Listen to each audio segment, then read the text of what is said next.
95% মুসলমানের দেশে একটা কথা আমরা দায়িত্বহীনভাবে বলে দিতে চাই, কোন নাস্তিকদের এজেন্ডা বাংলার ভূখণ্ডে বাস্তবায়ন হবে না। এই দেশের প্রতিটা ইমানদার আজানের শব্দ শুনে ঘুমাতে যায়, আবার আজানের শব্দ শুনে ঘুম থেকে ওঠে। সুতরাং এই দেশে মুসলমান থাকবে, এই দেশে ইসলামের ইতিহাস থাকবে, কোন নাস্তিকের কোন এজেন্ডা বাস্তবায়ন হবে না। কথা বলেন ঠিক না বেঠিক? আমার ভাইরা, আল্লাহ রাব্বুল আলামিন বলেন, وَإِذَا قُرِئَ الْقُرْآنُ فَاسْتَمِعُوا لَهُ وَأَنصِتُوا لَعَلَّكُمْ تُرْحَمُونَ। জোরে বলেন আল্লাহু আকবার। আল্লাহ রাব্বুল আলামিন বলেন, যখন তোমাদের সামনে মহাগ্রন্থ আল কোরআনে কারীম থেকে আলোচনা শুরু হয়ে যাবে, দুইটা নিয়ম মেনে যদি তোমরা আমার এই কোরআনে কারীম শুনতে পারো, আমি আল্লাহ রাব্বুল আলামিন ওয়াদাবদ্ধ হয়ে গেলাম, কমিটমেন্ট তোমাদেরকে আমি আল্লাহ দিয়ে দিলাম, তোমাদের উপরে রহমতের বারিধারা বৃষ্টির মতো বর্ষণ হতে থাকবে। সকলে চিৎকার দিয়ে বলেন সুবহানাল্লাহ। আমার ভাইরা, যে কোরআন আমরা শুনতে এসেছি, যে কোরআন আমরা ফজরের পরে তেলাওয়াত করি, প্রতিটা নামাজে আমরা যে কোরআনে কারীম তেলাওয়াত করি, এই কোরআনে কারীম শুধু আমরা তেলাওয়াত করেই আমরা শেষ করে দেই। কিন্তু এই কোরআনে কারীম অনুযায়ী যদি আমরা সমাজ চালাতে পারি, পরিবার যদি চালাতে পারি, রাষ্ট্র যদি আমরা চালাতে পারি, আন্তর্জাতিক জীবন, অর্থনৈতিক জীবন, সমস্ত জায়গায় যদি আমরা কোরআনে কারীম দিয়ে আমাদের জীবনটা পরিচালনা করতে পারি, আল্লাহ রাব্বুল আলামিন বলেন, তোমাদের উপরে আমি আল্লাহ রহমতের বারিধারা বর্ষণ করব। শুধু তাই নয়, আমি আল্লাহ রাব্বুল আলামিন তোমাদেরকে জান্নাতি মানুষ হিসাবে পরিগণিত করে নেব। সকলে জোরে জোরে বলেন সুবহানাল্লাহ। আমার ভাইরা, তাহলে এই কোরআন আমাদের পড়তে হবে, কোরআন আমাদের বুঝতে হবে, কোরআন অনুযায়ী আমাদের জীবনটা পরিচালনা করতে হবে। এতে করে লাভ হবে কি? আল্লাহ রাব্বুল আলামিন বলছেন, তোমাদের উপরে রহমতের বারিধারা বৃষ্টির মতো বর্ষণ হবে। শুধু তাই নয়, তোমরা ইহকালেও সম্মানিত হবে এবং পরকালেও আমি আল্লাহ রাব্বুল আলামিন তোমাদেরকে সব থেকে দামি পুরস্কার আমি আল্লাহ রাব্বুল আলামিন তোমাদেরকে জান্নাতের স্বত্বাধিকারী বানাবো। সকলে জোরে জোরে বলেন সুবহানাল্লাহ। আমার ভাইরা, কোন মানুষ যদি তার জীবদ্দশায় ইহকালে যদি সম্মানিত হয় এবং পরকালে যদি মুক্তি পেয়ে যায়, ওই মানুষটার জীবনে আর কোনো টেনশন থাকতে পারে না, কারণ সে দুনিয়াতেও সফল, আখিরাতেও সফল।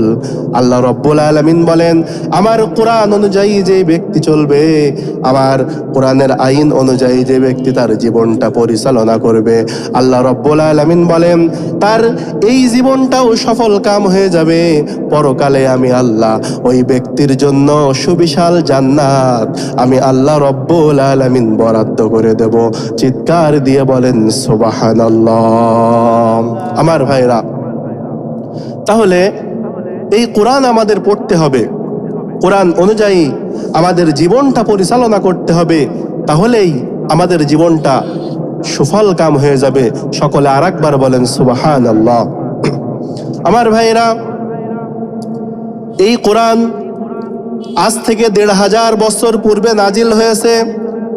এই কোরআনের নাজিলকৃত আয়াত, এর ভিতরে সর্বপ্রথম আল্লাহ রাব্বুল আলামিন নাজিলকৃত আয়াতের ভিতরে সর্বপ্রথম যে আয়াত নাজিল করলেন, আয়াতের ভিতরে আল্লাহ রাব্বুল আলামিন মানুষদেরকে জানিয়ে দিলেন, ইকরা বিসমি রাব্বিকাল্লাযী খালাক, খালাকাল ইনসানা মিন আলাক, ইকরা وربك الأكرم الذي علم بالقلم علم الإنسان ما لم يعلم।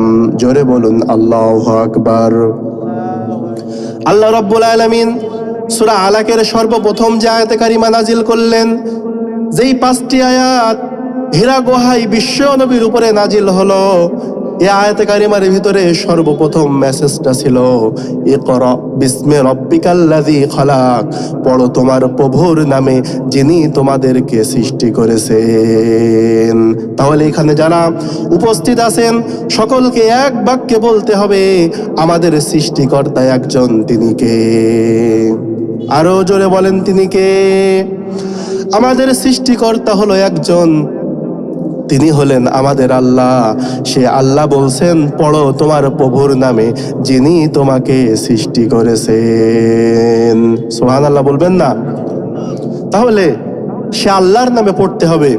আজকে বাংলাদেশে আমরা এমন অসংখ্য মানুষ দেখি যাদের জীবদ্দশায় 60 বছর বয়স অতিবাহিত হয়ে গিয়েছে, কিন্তু কোরআনে কারিমের যে 29টা হরফ আছে, যে 29টা হরফ দিয়ে কোরআনে কারিম গঠিত হয়েছে, এই 29টা হরফ অনেক মুসলমান আছে বার্ধক্যে উপনীত হয়েছে, কিন্তু এই 29টা হরফ তারা মুখস্থ বলতে পারে না। এমনও মানুষ আছে যারা মুখস্থ দূরের কথা দেখেও বলার ক্ষমতা তাদের নেই। এমন অসংখ্য মুসলমান আমাদের সমাজে আছে না নাই? সকলে বলেন আছে না নাই? এমন অসংখ্য মুসলমান আমাদের সমাজে বাস করে, 60 বছর বয়স পার হয়ে গিয়েছে, কোরআনে কারিম পড়া তো দূরের কথা, কোরআনের বেসিক যে হরফগুলো আছে এইগুলোও বলার ক্ষমতা আমরা রাখি না। তাহলে কেমন মুসলমান আমরা হলাম? আল্লাহ রাব্বুল আলামিন কোরআনে কারিমের সর্বপ্রথম কথাই বললেন, সূরা আলাকের সর্বপ্রথম আয়াত বিশ্বনবীর উপরে নাজিল হলো, একবারে 5টি আয়াত, তার ভিতরে সর্বপ্রথম মেসেজটা ছিল এই যে পড়ো তোমার প্রভুর নামে যিনি তোমাকে সৃষ্টি করেছেন। আর একবার বলেন সুবহানাল্লাহ। মানুষ যদি তার রবের নামে পড়তে পারে, ওই মানুষটা কখনো গোমরাহ হবে না, ওই মানুষটা কখনো লাঞ্ছিত হবে না, ওই মানুষটা কখনো পথভ্রষ্ট হবে না। রবের শিক্ষা শিখানোর জন্য আজকের এই দারুল আরকাম মাদ্রাসা প্রতিষ্ঠিত হয়েছে। শুধু এই দারুল আরকাম মাদ্রাসা নয়, বাংলাদেশের প্রতিটা গ্রামে, প্রায় প্রতিটা গ্রামে মাদ্রাসা তৈরি হয়েছে, মসজিদে মক্তবের ব্যবস্থা করা হয়েছে, যাতে করে আল্লাহ রাব্বুল আলামিন যে কথা বললেন পড়ো তোমার প্রভুর নামে যিনি তোমাদেরকে সৃষ্টি করেছেন, এই কথার উপরেই ভিত্তি করে মানুষ প্রতিটা এলাকায় এলাকায় মাদ্রাসা তৈরি করে, মক্তব তৈরি করে, হাফেজি মাদ্রাসা তৈরি করে, কওমি মাদ্রাসা তৈরি করে, আলিয়া মাদ্রাসা তৈরি করে। আল্লাহ রাব্বুল আলামিন যে কথা বললেন পড়ো তোমার প্রভুর নামে যিনি তোমাদেরকে সৃষ্টি করেছেন, আল্লাহর নামে যদি পড়তে পারি ওই মানুষ লাঞ্ছিত হবে না, বঞ্চিত হবে না, ওই মানুষ সোনার মানুষে পরিণত হয়ে যাবে। সকলে জোরে জোরে বলেন সুবহানাল্লাহ। আমার ভাইরা, তাহলে কোরআনে কারিম আমি পড়লাম, কোনো মতে কোরআনে কারিমটা আমরা শিক্ষা অর্জন করলাম, কিন্তু আমি নিজে অনেক মানুষ দেখেছি যারা কোরআনে কারিম পড়তে পারে, কিন্তু এই কোরআনে কারিমটা পড়ার সময় তারা কোরআনে কারিম ভুল পড়ে, অসংখ্য ভুল। এই ভুলের মাধ্যম দিয়েই সে তার জীবনটা অতিবাহিত করছে। কোরআনে কারিম পড়তে গেলেই মানুষ ভুল পড়ে, অসংখ্য মানুষ ভুল আর ভুল, ভুলে ভরা কোরআনে কারিম পড়ে।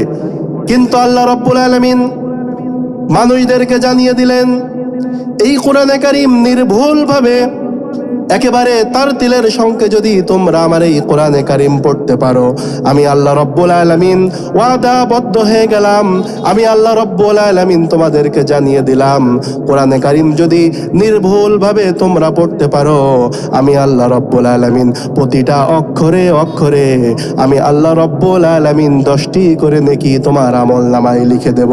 সকলে জোরে জোরে বলেন সুবহানাল্লাহ।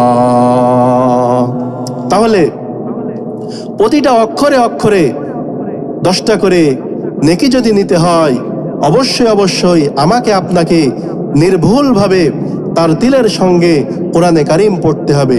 ভুল ভাল এদিক সেদিক ইনিয়ে বিনিয়ে, এক আলিফের জায়গায় 3 আলিফ, 3 আলিফের জায়গায় মোটেই টান নেই, খাড়া জবর খাড়াজের উল্টা পেশ হইলে কয় আলিফ টান হয় কোনো খবর থাকে না। এরকম বেহুশ ভাবে কোরআনে কারিম পড়া যাবে না। কোরআনে কারিম পড়তে হলে অবশ্যই হুশ করে পড়তে হবে, সচেতন করে পড়তে হবে। কেননা আল্লাহ রব্বুল আলামিন নির্দেশ দিলেন সূরা মুজাম্মিলের ভিতরে, কোরআনে কারিম যখনই তুমি পড়বে অবশ্যই তার তিলের সঙ্গে তোমার কোরআনে কারিমটা পড়তে হবে। তাহলেই প্রতিটা অক্ষরে অক্ষরে আমি আল্লাহ রব্বুল আলামিন 10টি করে নেকি তোমার আমল নামায় লিখে দেব। সকলে জোরে জোরে বলেন সুবহানাল্লাহ। কোরআনে কারিম থেকে আমি দলিল দিচ্ছি। আল্লাহ রব্বুল আলামিন সূরা মুজাম্মিলের ভিতরে বলতেছেন, ইয়া আইয়ুহাল মুজাম্মিলু কুমিল লাইলা ইল্লা কলিলা নিসফাহু আও ইনকুস মিনহু কলিলা আও জিদ আলাইহি ওয়া তিলিল কুরআন তারতিলা। জোরে বলুন আল্লাহু আকবার। আল্লাহ রাব্বুল আলামিন বলেন, আউজিদা আলাইহি ওয়ারাত্তিলিল কুরআন তারতিলা। কোরআনে কারিম যখন তুমি পড়বে অবশ্যই তাড়াহুড়া করে কোরআনে কারিম পড়লে হবে না।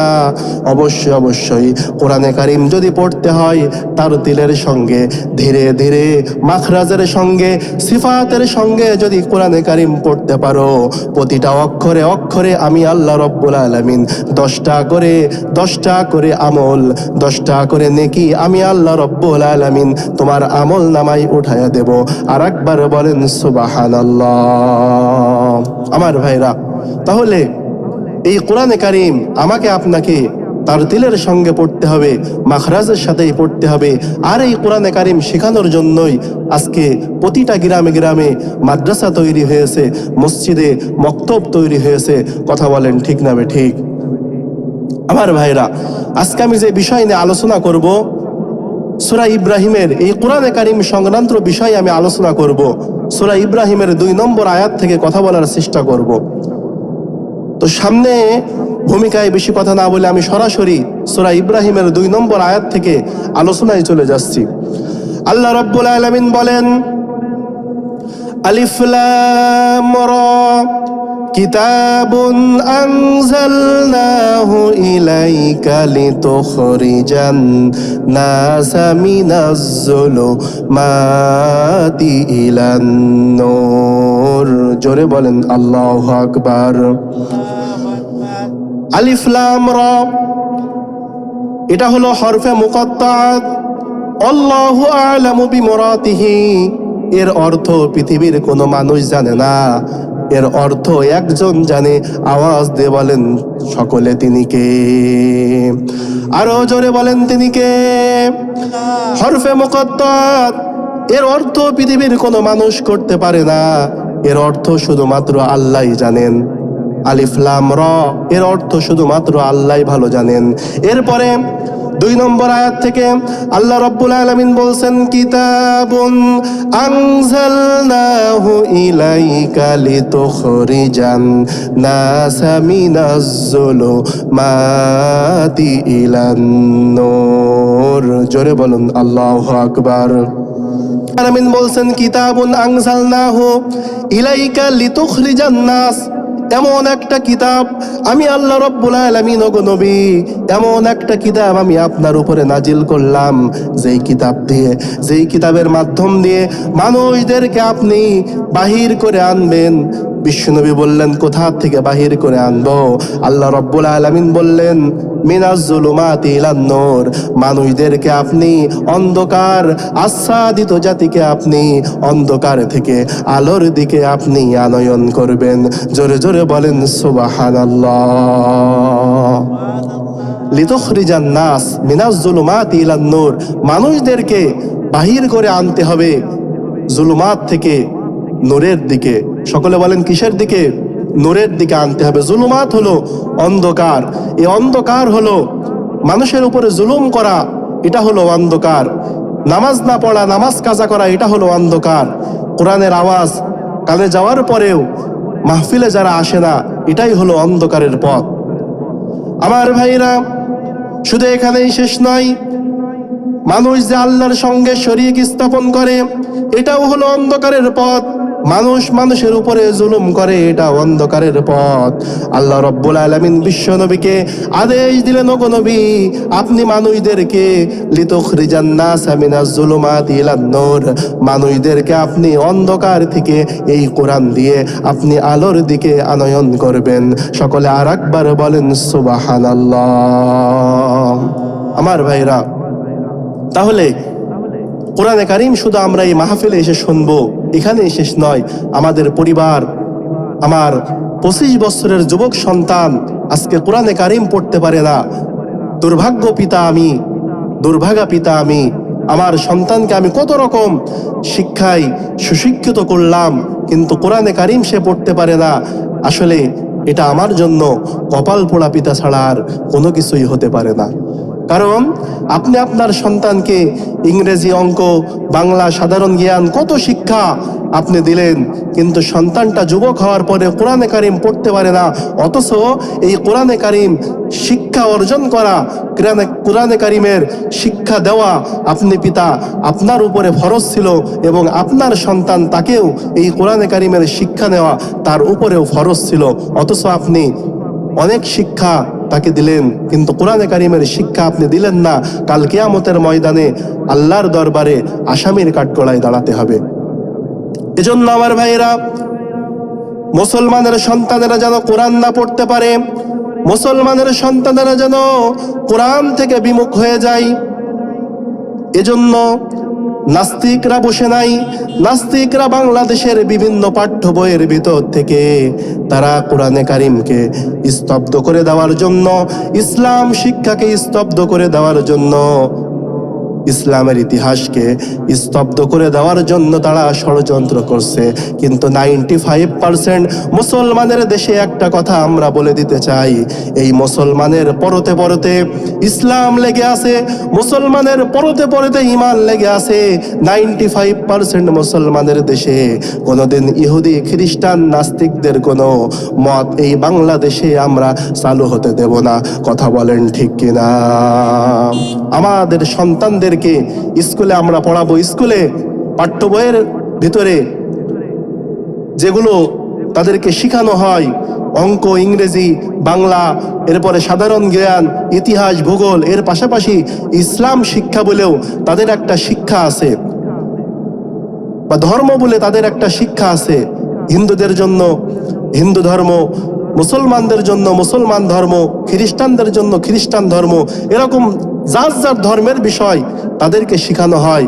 কিন্তু দেখা যায় কারোর ধর্মের বই কখনো পরিবর্তন হয় না, কিন্তু বাংলাদেশে যে মুসলমানদের যে একটা ইসলাম এবং নৈতিক শিক্ষা নামে একটা গ্রন্থ আছে, এটা বিভিন্ন সময় পরিবর্তন হয়ে যায়। বিভিন্ন পাঠ্য বইয়ের ভিতরে ব্যাঙের লাভ শেখানো হয়, বিভিন্ন পাঠ্য বইয়ের ভিতরে বানর থেকে মানুষ হলো না কি হলো, এই সমস্ত বিষয়গুলো শেখানো হয়।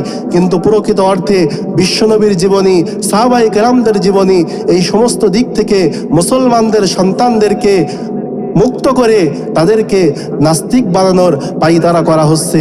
কথা বলেন ঠিক না বেঠিক?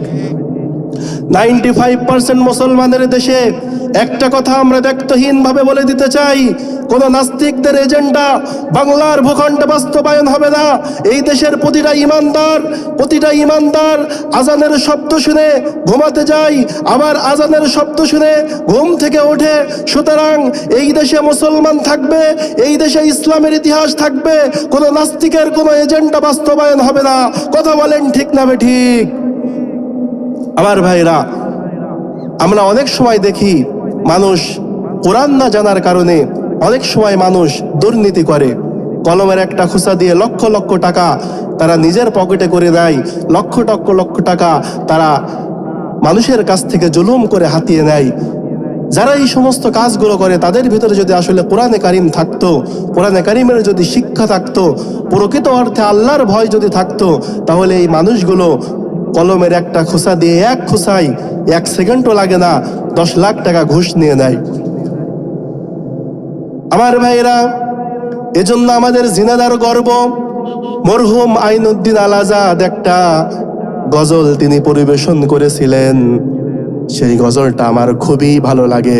কারণ একটা মানুষ সারাদিন মাঠে কাজ করার পরে মাত্র 500 টাকা পায়, কিন্তু এমএ পাস একজন স্যার চেয়ারে বসে আছে, এক খোঁচায় 50,000 টাকা ইনকাম করে ফেলে।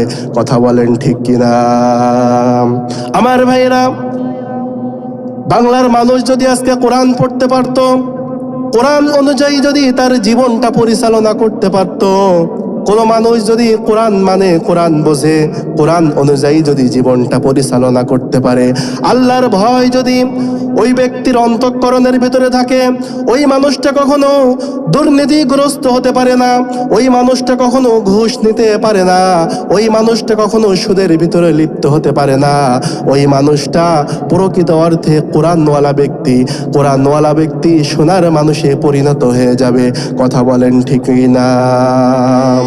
আমার ভাইরা, মানুষ যদি কোরআন বোঝে, কোরআন অনুযায়ী যদি তার জীবনটা পরিচালনা করে, কোরআন অনুযায়ী যদি সমাজ চলে,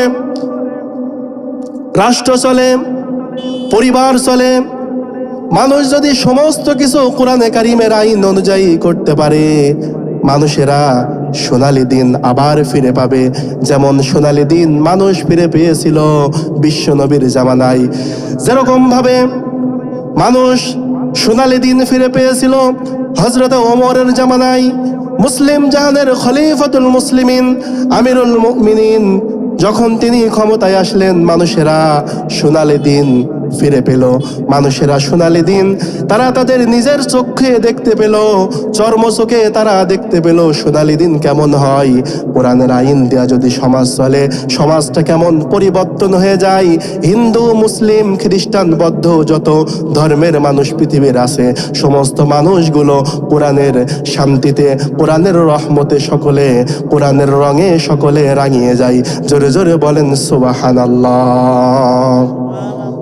কবি বলতেছেন, উতর কর গারে হেরা সে সোয়ে কৌম আয়া, উতর কর গারে হেরা সে সোয়ে কৌম আয়া, আই রखे নুসকাই কিমিয়া সা দিলায়া। হেরা পর্বত থেকে নবীজি নেমে আসলেন, গারে হেরা থেকে, জাবালে নূর থেকে নবীজি নেমে আসলেন, সঙ্গে নিয়ে আসলেন পরশ পাথর কোরআন। এমন কোরআন তিনি নিয়ে এসেছেন যেই কোরআনের সংস্পর্শ পেয়ে হযরতে ওমরের মতো সিংহ জেতা পুরুষ, কঠিন হৃদয়ের মানুষ মোমের মতো গলে যেতে বাধ্য হয়েছে। চিৎকার দিয়ে বলেন সুবহানাল্লাহ। হযরতে ওমর ছিলেন একজন সন্ত্রাস, টেররিস্ট যাকে বলা হয়। বিশ্বনবীকে হত্যা করার জন্য হযরত ওমর আসতেছিলেন। প্রতিমধ্যে তিনি জানতে পারলেন তার বোন এবং ভগ্নিপতি ইসলামের সুশীতল ছায়াতলে আশ্রয় প্রদান করেছে।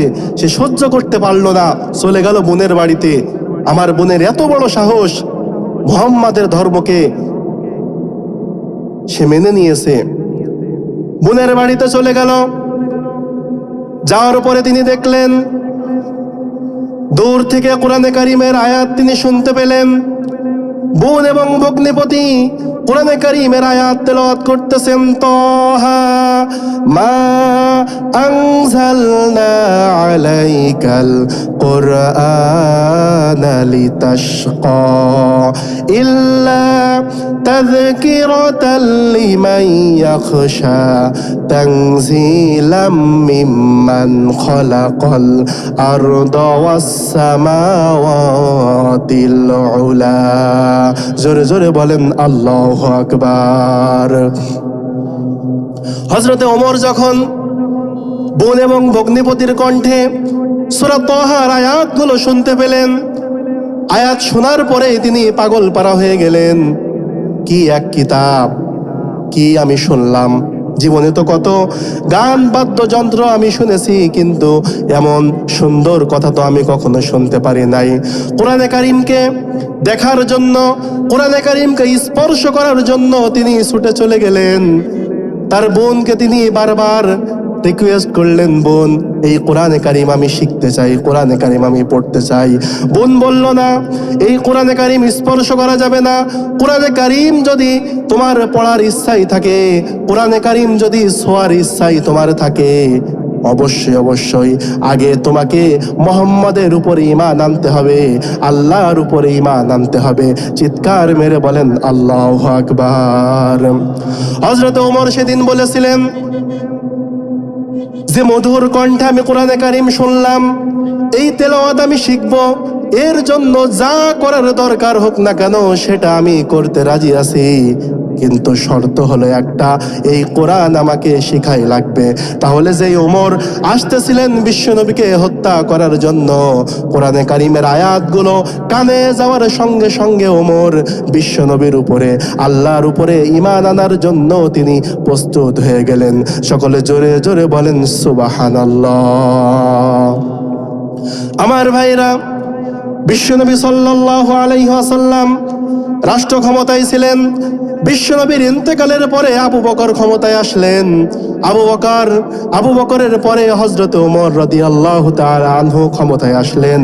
আমি শিখাতে চাই, আমি আপনাদেরকে বোঝাতে চাই, একজন সন্ত্রাস তিনি কোরআনে কারিম যদি ভালোবেসে থাকে, আল্লাহর উপরে যদি ঈমান আনে, নবীর উপরে যদি ঈমান আনে, কোরআনকে যদি ভালোবেসে থাকে, একজন সন্ত্রাসী মানুষ সেও কেমন ভাবে পরিবর্তন হতে পারে।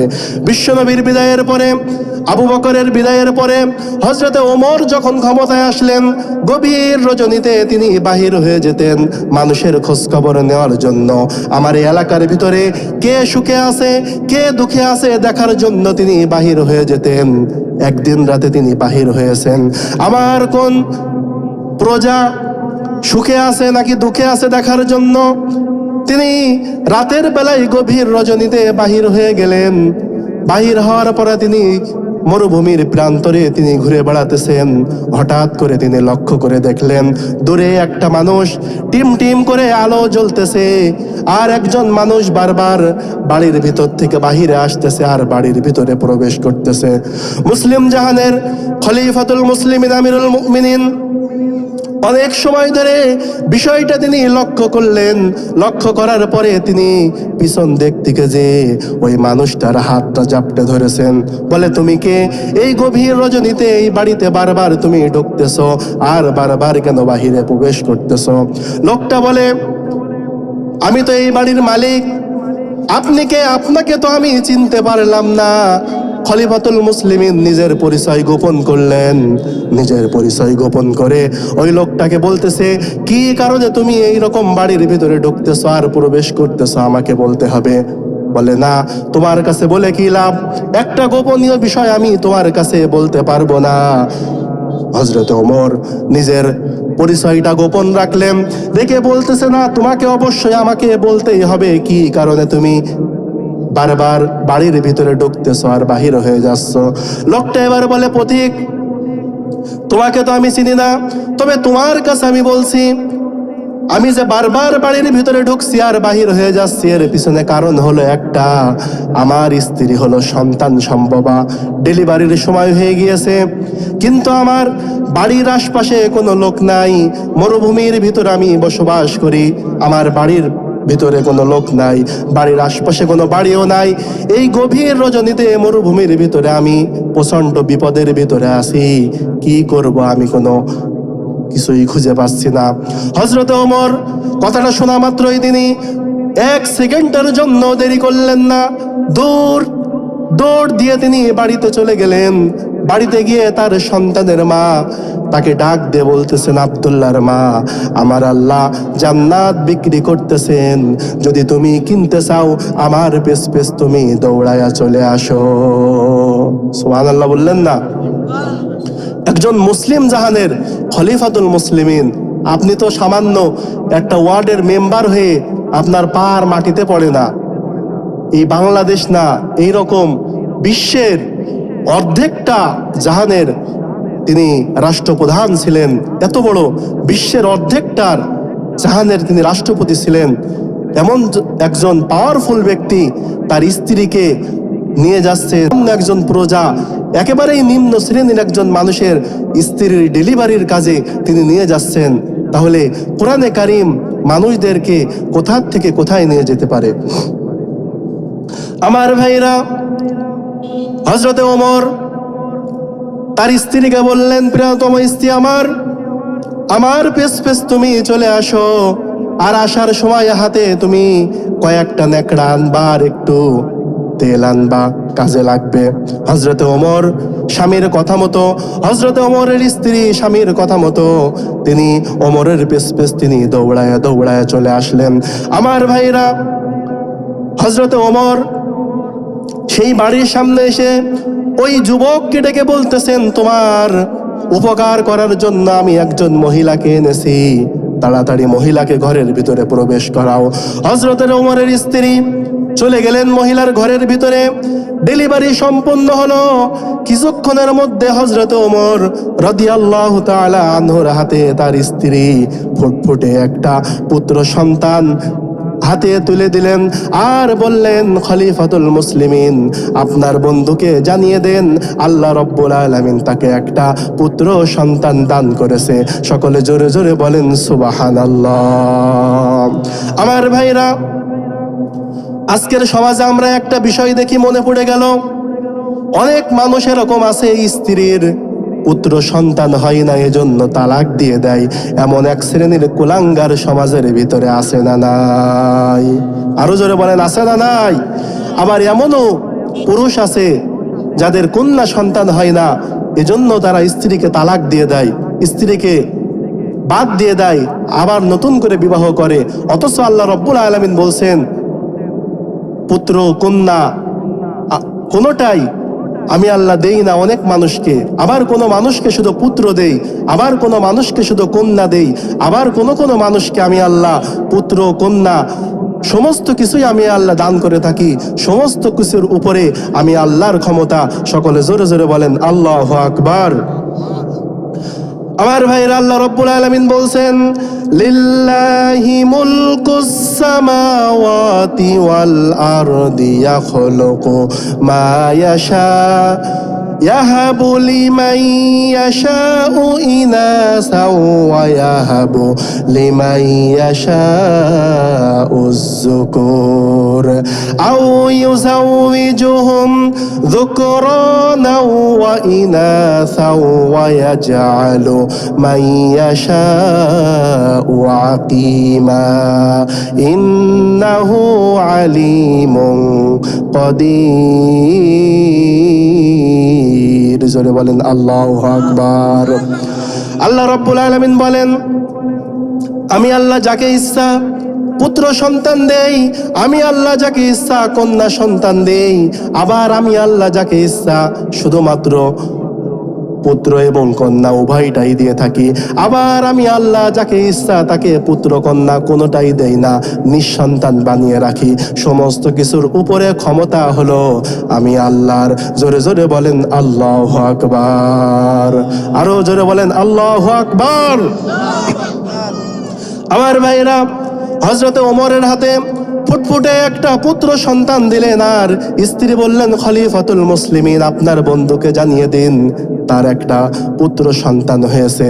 বিষয়টা হযরত ওমর গোপন রেখেছিলেন, কিন্তু স্ত্রী যখন বললেন খলিফাতুল মুসলিমিন, ওই বেটা, ওই পুরুষটা, ওই যুবকটা লাভ দিয়ে উঠেছে, কি করলাম আমি? খলিফাতুল মুসলিমিন হযরত ওমর, তাকে দিয়ে আমি সামান্য আমার স্ত্রীর ডেলিভারির কাজ আমি করলাম। লোকটা ভয়ে আত্মহারা হয়ে গেল। হযরত ওমর রাদিয়াল্লাহু তাআলা আনহু স্ত্রীকে নিয়ে যখন চলে আসতেছেন, লোকটা ভয়ে ভয়ে আছে, কি করলাম আমি? দেশের একজন প্রধানমন্ত্রীর স্ত্রী দিয়ে আমি আমার স্ত্রীর ডেলিভারির কাজ করলাম, ভীষণ ভয়তে আছে। কিন্তু হযরত ওমর ওই লোকটাকে বলে, ভয়ের কোনো কারণ নাই, চিন্তার কোনো কারণ নাই, তোমাকে ভয় পেতে হবে না।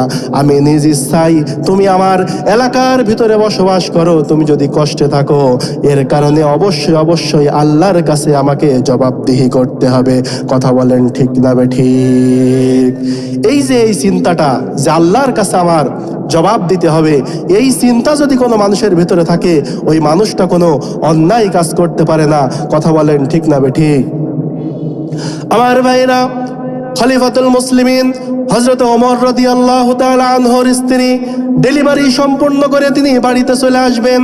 এমন অবস্থায় হযরত ওমর তিনি তার স্ত্রীকে নিয়ে বাড়িতে চলে আসবেন।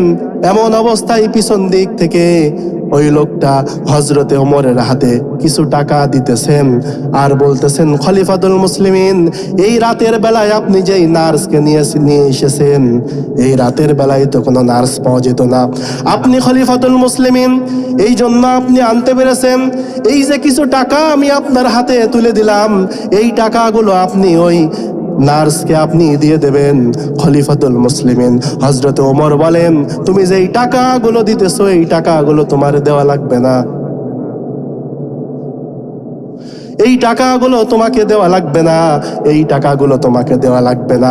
তুমি যে মহিলা, তুমি যে এই মহিলাকে দেখছো, এই মহিলা পেশাদার কোনো নার্স নয়, পেশাদার কোনো ধাত্রী নয়, এই মহিলা হলো আমার নিজের ঘরের স্ত্রী। চিৎকার দিয়ে বলেন সুবহানাল্লাহ। আমার ভাইরা, এজন্য আমরা কোরআনের আইন বাস্তবায়ন করব, নামাজ পড়ব, রোজা রাখবো, জিকির আজগার করব, কুরবানি করব। কার জন্য? আরো জোরে বলেন, কার জন্য? একমাত্র আল্লাহর জন্য আমরা নামাজ পড়ব, কুরবানি করব। কথা বলেন ঠিক কিনা? আল্লাহ রাব্বুল আলামিন বলেন, কুল ইন্না সলাতি ওয়া নুসুকি ওয়া মাহইয়ায়া ওয়া মামাতি লিল্লাহি রাব্বিল আলামিন। জোরে বলেন আল্লাহু আকবার। ঘুমাইয়া কাজা করেছো ফজর, তখনও জাগনি যখন জোহর, হেলাই খেলাই কেটেছে আসর, মাগরিবের ওই শুনি আজান, এখনো জামাতে হাওরে শামিল, এখনো এই সাথে আছে স্থান। বাজিছে দামামা, বাদরে আমামা, শের উঁচু করি মুসলমান, দাওয়াত এসেছে নয়া জামানার, ভাঙা কেল্লাই ওড়ে নিশান। সকলে চিৎকার দিয়ে বলেন আল্লাহু আকবার।